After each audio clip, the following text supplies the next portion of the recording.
Whenever you're watching this, I hope you're having an amazing day, and I hope you know how loved you are. It is below 65, which is absolutely freezing in LA, so that is why I'm wearing this. It's also raining, which is kind of nice because I'm missing Europe right now, and it rained quite a bit when I was in Europe. P just opened the door. She wants to join us. So a lot of you guys have been asking a very specific question. I don't think I've really gone into detail about the question, so that is what this video is going to be.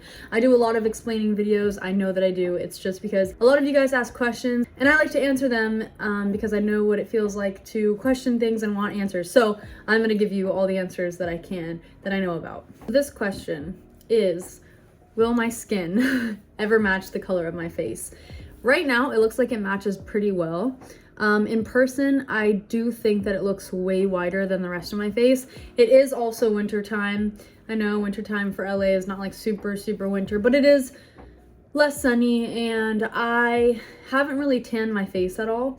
So there is a really big difference right now. I know that you cannot see it in this video. This video is very deceiving, but the color here is way whiter than my face. So the surgery that I did do was a skin graft, and the skin graft was taken from my wrist and brought to my face. And because it's the inside of the wrist, obviously it's going to be discolored. So the two options that my doctor did say that would work with me was a skin graft, which is what we decided to do, and the other option to match the color and the texture of my skin was to do a tissue expanders. The upside is, yes, you do have the same color skin match. The downside is they would be expanding my face for 3 months.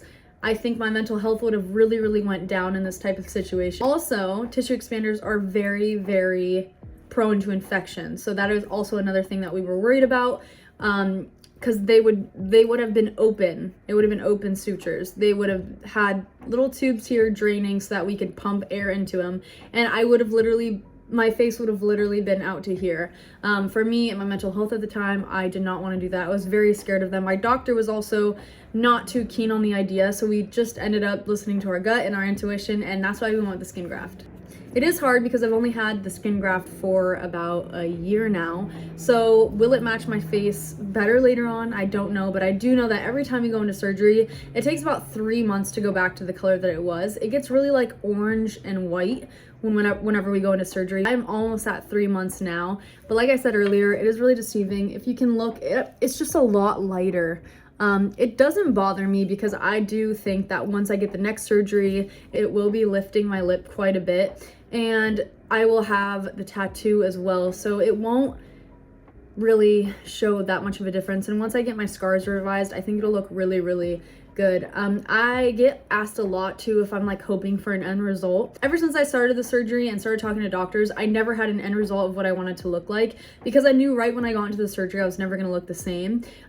So obviously going through with all the surgeries, I'm trying to get to something similar that I had before, which is how my lip looked before. But in my head, I am not looking forward to looking a certain way. I am just loving every way that I look in every stage and genuinely loving myself from the inside and out.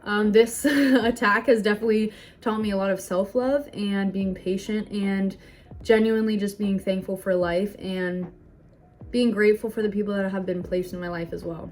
Also, my arm lip or my upper lip is really hairy. So I'm gonna show you guys how I shave that upper lip because it is hard.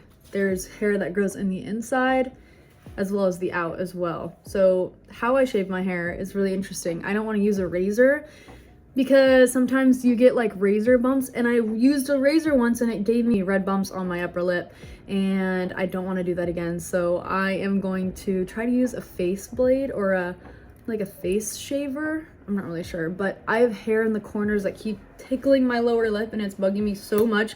So let's go do that. Also, P literally hides. Hi, mama. Okay, I got it. Also, the hairs are so hard to see on video. I keep trying to get it on video, but it is so, like, I don't know if you're able to see it at all, but it is there, trust me. A lot of you guys are like, I can't see your hair. Trust me, it is there. I am Lebanese and Greek, and if you are of that culture or just a culture that has a lot of hair, like, you will understand. I always have hair growing, so it is there. Whether you can see it or not, you need to believe it. So I am going to shave it right now. I got this from like Target. I just take it like this. I don't even know if I'm doing it right, but this is the way that works. And then Get under there. You can see the hairs on it. Not really.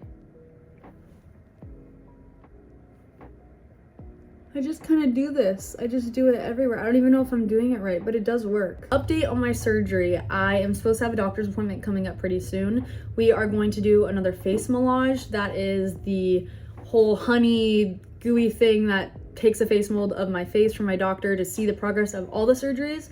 And we're going to be hopefully scheduling my next surgery, which I'm not nervous for right now, but trust me, when it comes like weeks down to it, I do get pretty nervous, only because I'm going to be restarting everything over again. I have to like redo skating again, just be in a time period where I can't do anything for 6 weeks. So it is really hard on me. I am very active during the day, so I'm always outside doing something. So it is really hard for me to stay still and kind of just chill, but it is a good reminder to just focus on certain things that I need to get done. And yeah, so my next surgery will hopefully be within the next month, I will say, beginning of January, but we are going to see. I'm going to talk to my doctor and I will let you guys know.